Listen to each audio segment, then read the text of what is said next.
Hello, my dear student. My name is Veerpal Kaur. Today I am going to explain chapter 3rd of class 9 from NCERT book exercise 3.1. सबसे पहले हमारा first question है, how will you describe the position of a table lamp on your study table to another person. हमें question में क्या करना है, lamp की पोजीशन को डिस्क्राइब करना है जो आपकी स्टडी टेबल के ऊपर है और वो भी किसी अनदर पर्सन को। तो सबसे पहले हम क्या करते होते हैं, हमने यहाँ पे क्या कर रखा है, एक टेबल बना रखा है और उसके कोऑर्डिनेट्स ले रखे हैं। अगर आपको किसी भी ऑब्जेक्ट की पोजीशन को डिस्क्राइब करना हो टू अनदर पर्सन तो हम उसके लिए कोऑर्डिनेट एक्सिस लेते होते हैं। तो ये हमारा है Y axis and this is our X axis और ये है हमारा टेबल और टेबल के ऊपर लैंप पड़ा है। तो हमें क्या करना है, टेबल के सामने ये टेबल है तो टेबल के सामने क्या होती है हमारी स्टडी चेयर। तो हम मान लेते हैं कि हमारी फ्रंट के ऊपर क्या पड़ी है, स्टडी चेयर पड़ी है और साइड पे हमारी अलमीरा या फिर कोई बेड पड़ा है। तो हम यहाँ पे क्या करेंगे, अलमीरा लेट कर लेंगे। अब हमें क्या करना है, किसी अनदर पर्सन को इस लैंप की पोजीशन बतानी है कि वो कहाँ पे है। अगर आप कोऑर्डिनेट एक्सिस के थ्रू इसको डिस्क्राइब करो तो वो ईजी हो जाता है। तो सबसे पहले हम बोलेंगे कि यहाँ पे हमारे टेबल के एज आ गई, तो यहाँ पे अलमीरा है, तो जो अलमीरा से जो हमारा लैंप है वो 6 या 7 कितने भी यूनिट्स आप लेके चलो, क्योंकि वो जब हमारे पास टेबल होता है तो हम उसके अकॉर्डिंग निकाल सकते हैं। तो जहाँ पे हम लेट कर लेंगे कि जो हमारी अलमीरा है वो हमारे लैंप से कितनी यूनिट्स की दूर है, 6 यूनिट्स दूर है। तो हम इसको डिस्क्राइब करेंगे।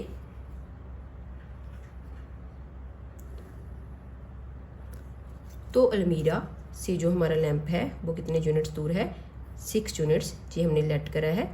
और उसके बाद जो हमारी स्टडी चेयर है, स्टडी चेयर हमारी लैंप से कितना यूनिट्स दूर है, वो हम ले लेंगे 4 यूनिट्स।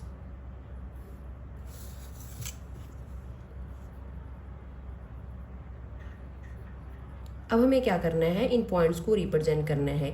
ये होता है हमारा हॉरिजॉन्टल एक्सिस जिसको हम एक्स एक्सिस कहते हैं, ये होती है हमारी वर्टिकल पोजीशन।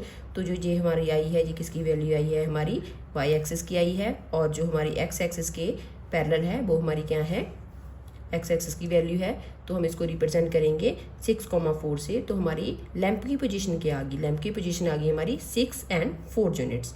तो हम लिखेंगे हेंस द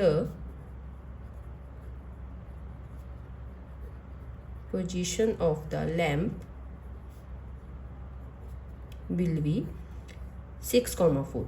क्योंकि जब भी हम कोऑर्डिनेट एक्सिस लिखते होते हैं तो पहले एक्स की वैल्यू फिर हम वाई की वैल्यू लिखते होते हैं। तो यहाँ पे हमने क्या रिप्रेजेंट कर दिया, 6,4। तो यहाँ पे हम क्या लिखेंगे, वर्टिकली जो होता है, वर्टिकली जो वैल्यू होती है वो हमारी वाई एक्सिस की होती है और जो हॉरिजॉन्टल वैल्यू होती है वो हमारी एक्स एक्सिस की होती है। Question number 2, street plan. A city has 2 main roads which cross each other at the centre of the city. These 2 roads are along the north and south और direction and east and west direction. इस question का half part मैंने यहाँ पे लिख रखा है, बाकी का पार्ट मैं आपको वर्बली एक्सप्लेन कर देती हूँ। जहाँ पे हमें क्या गिवन है, एक दो सिटी है, उसके 2 मेन रोड्स हैं which is north south and east west.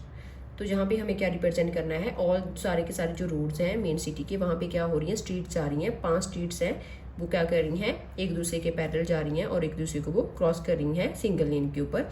तो हमें यहाँ पे क्या करना है, एक पर्टिकुलर क्रॉस रोड है, वो क्या करता है, 2 जो स्ट्रीट हैं वो क्या करती हैं, एक दूसरे को किसी पॉइंट के ऊपर कट करती हैं। हमें क्वेश्चन में गिवन है कि अगर सेकंड स्ट्रीट है वो क्या जा रही है, नॉर्थ साउथ वाली जो सेकंड स्ट्रीट है, नॉर्थ साउथ हमारा ये है तो उसके पैरेलल ये है, तो जो सेकंड स्ट्रीट है और उसके बाद जो ईस्ट वेस्ट वाली 5th स्ट्रीट है तो वो कौन से पॉइंट के ऊपर जा रही हैं, 2,5 पे हम उसको लिख रहे हैं। नॉर्थ साउथ वाले को हम 2 से रिप्रेजेंट कर रहे हैं और ईस्ट वेस्ट वाली को हम क्या कर रहे हैं, 5 से रिप्रेजेंट कर रहे हैं। तो ये हमें गिवन है क्वेश्चन में कि हम उन पॉइंट्स को ऐसे रिप्रेजेंट कर सकते हैं। हमें क्वेश्चन में क्या पूछा है, how many cross streets can be refer to as 4,3। तो सबसे पहले हमें यहाँ पे देखना है 4,3 के लिए कितने क्रॉस स्ट्रीट्स होंगे। सबसे पहले हम इन पॉइंट्स को इसके ऊपर रिप्रेजेंट करेंगे। तो 4,3, तो 4 हमारा नॉर्थ साउथ वाला है, तो नॉर्थ साउथ वाला है तो हम जहाँ से काउंट करेंगे 1, 2, 3 एंड 4, ये हमारी 4th स्ट्रीट है। एंड 3 जो हमारी क्या जा रही है, ईस्ट वेस्ट के पैरेलल जा रही है, वो कौन सी स्ट्रीट है, हमारी 3rd वाली स्ट्रीट है। तो 1st, 2nd, 3rd, तो जहाँ पे क्या हो रहा है, ये दोनों की दोनों स्ट्रीट्स क्या होंगी, कट करेंगी। तो 4th हमारी ये है और 3rd हमारी ये है, तो जहाँ पे ये दोनों क्या हो रही हैं, कट कर रही हैं, एक दूसरे को क्रॉस कर रही हैं। तो ये हमारा कौन सा पॉइंट आ गया, 4,3। सबसे पहले हम पॉइंट्स को इसके ऊपर रिप्रेजेंट करेंगे, उसके बाद हम क्वेश्चन के आंसर निकालेंगे।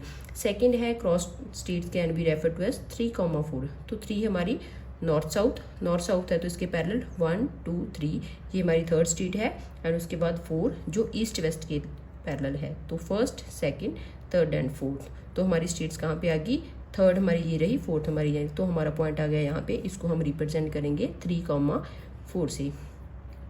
अब आप देखिए कोई भी रोड क्या हो रही है, जैसे 4,3 है, तो जहाँ पे क्या हो रहा है, ये सिंगल टाइम ही एक दूसरे को क्रॉस कर रहे हैं, और किसी भी नंबर के ऊपर, किसी भी स्ट्रीट के ऊपर आपकी ये पॉइंट्स नहीं आएंगे 3,4 या 4,3। ये हमारे जो पॉइंट्स हैं वो सिंगल ही आ रहे हैं हर जगह के ऊपर। तो हमारे फर्स्ट क्वेश्चन का आंसर हो जाएगा single cross street can be referred as 4,3। और सेकंड क्वेश्चन के लिए हमारा आंसर सेम होएगा, how many cross streets can be refer to, कितने क्रॉस। तो क्रॉस हमारा 3,4 के लिए सिर्फ एक ही होएगा, क्योंकि और कोई भी पॉइंट नहीं होएगा जहाँ पे आपके 3,4 के पॉइंट्स रिप्रेजेंट हो। तो हम इसको भी सेम लिखेंगे, single cross street can be referred as 3,4. This is our final answer.